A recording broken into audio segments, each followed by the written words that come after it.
any one thing that convinced you to change, to become a Muslim? Islam to me feels like a tailor-made suit for me in my life. So it felt right to you. It feels right, and I felt, you know, it's not about, well, this is what my mother was, so this is what I'm gonna be. It's about finding your own journey, and you know, here I am now. Who knows where it's gonna lead me? I've got you, I think. But for example, when you're saying those things about the police, Yes. did that come from somewhere within you, or were you saying, listen, people, I'm asking you to listen up because this is what's going on in the neighborhood? It's both. Once again, you know, it is from me in my heart, but it's also not only my story. You know, if you talk to guys from these neighborhoods, they all have a story to tell about some kind of abuse or brutality when it comes to the police. So it is a cry saying, hey, this is what's happening. Icecube's 1988 song about police brutality, depicted here in the movie Straight Outta Compton, was so controversial that the FBI sent a letter to Priority Records claiming it encouraged violence. But NWA continued to play their music anyway, bringing attention to a subject that became national news with the Rodney King beating and the LA riots that soon followed. Before that song came out, you know, the police really could do no wrong, say no wrong. They pointed you out in court, you're guilty. That song comes out, then you see the Rodney King incident. Now, the cop gets on the stand and he's questioned too.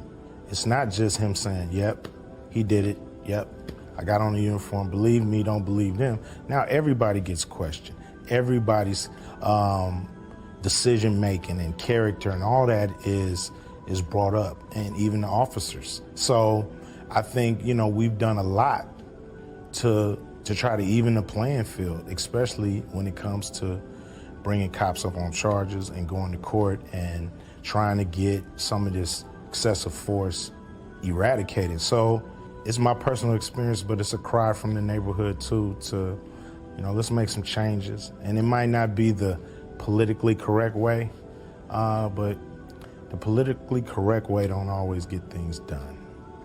Well, do you or do you not think things are overall in the main better now, worse, or about the same as they've always been?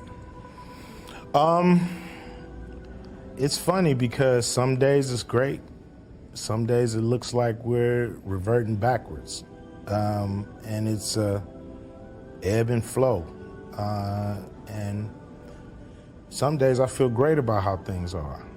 And then, you know, other days you turn on the news and you say that same old mess. We could spend the rest of the afternoon talking about race relations in this country that we both love. But if you had to point to one thing that can be improved about race relations, what would it be? Less fear of each other. Less fear of each other. A little more understanding and kind of going out your way. I think we all need to go out our way to learn each other's story and to not just judge each other on the color of our skin. You know, this guy got on a hoodie, this guy got on a suit. You know, all that don't matter. You know, it's really time for us to start reaching out beyond our communities into other communities and try to get some kind of understanding going on. Because I think all this stuff that goes on between people is all because of, most of the time, unfounded fear. You know, fear that people harbor. It makes people scared of each other when they have no reason to be. You know what I mean? It's like, we just got to figure out how to get that kind of fear out of us.